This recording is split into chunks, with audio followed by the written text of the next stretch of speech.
अस्सलाम वालेकुम, this is Ali Naveed and you are watching Cric Bridge. Guys, इस वीडियो में हम एक इंडियन प्लेयर जो कि कंटेम्प्रेरी क्रिकेट खेल रहे हैं और एक पाकिस्तानी प्लेयर, उन दोनों का कंपैरिजन करेंगे और ये बताएंगे कि दोनों कंसर्न बोर्ड्स ने किस तरह से उन प्लेयर्स को हैंडल किया और दोनों की ग्रोथ कितनी है, उस हवाले से हम ये डिस्कस करेंगे इस वीडियो में।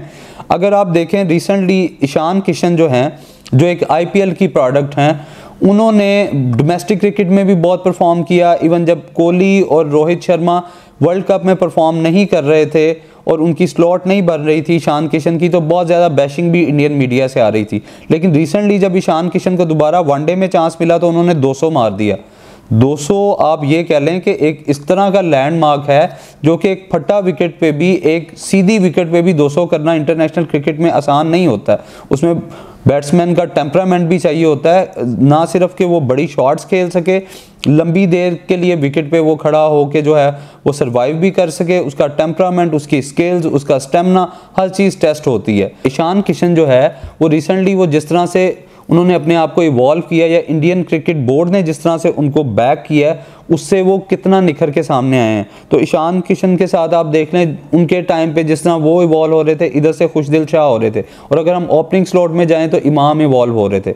ऑल्दो इमाम ने बहुत अच्छा परफॉर्म किया, वो दुनिया के पहले, दूसरे, तीसरे रैंक के बैट्समैनों में उनका नाम आता है जिन्होंने बहुत अच्छी इनिंग्स खेली हैं। लेकिन अगर हम बात करेंगे तो आजकल वनडे क्रिकेट और जो T20 क्रिकेट है, ये स्ट्राइक रेट्स का नाम है, ठीक है। तो उसमें ईशान किशन की अगर आप स्ट्राइक रेट देखेंगे तो वो बहुत बेहतर है। इसी तरह से अगर हम खुशदिल से इनका मुआवजना करेंगे तो खुशदिल के पास अभी कोई बहुत बड़ी इनिंग नहीं है।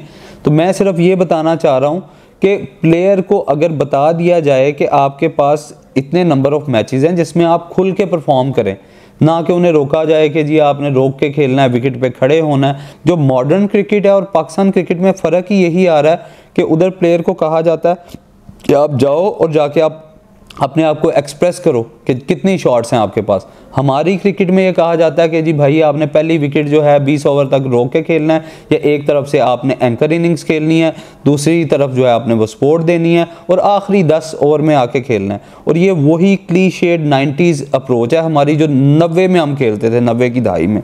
अब इस टाइम 25-30 साल गुजर गए हैं, हम अब भी वही 90 की दहाई वाली क्रिकेट खेल रहे हैं। सो अगर हम इन दोनों प्लेयर का मुआवजा करें, 10 में से इनको नंबर दें, तो मेरे ख्याल में ईशान किशन जिस तरह से इवॉल्व हुए हैं या जिस तरह से परफॉर्म किया, हालांकि इन पे बहुत बैशिंग हुई थी।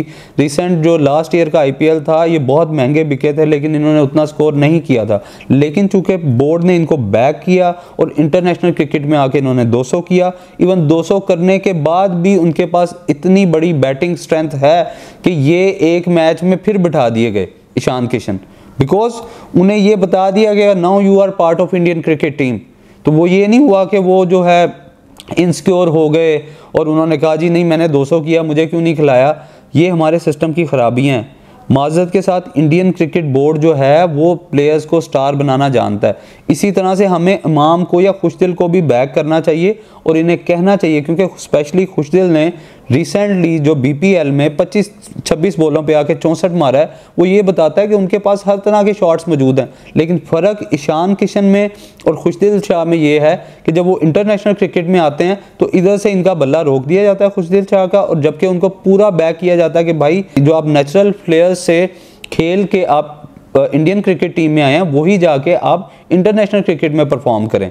तो वो प्लेयर के लिए आसानी होती है कि जो उसका नेचुरल प्लेयर है वो उसको जो है वो जारी रखे। जो आके रोकता है, जो कि उसकी नेचर में ही नहीं है, तो वो फिर आउट हो जाएगा। इसी तरह से खुशदिल शाह के साथ होता है। तो ये फ़र्क है खुशदिल शाह का और ईशान किशन का।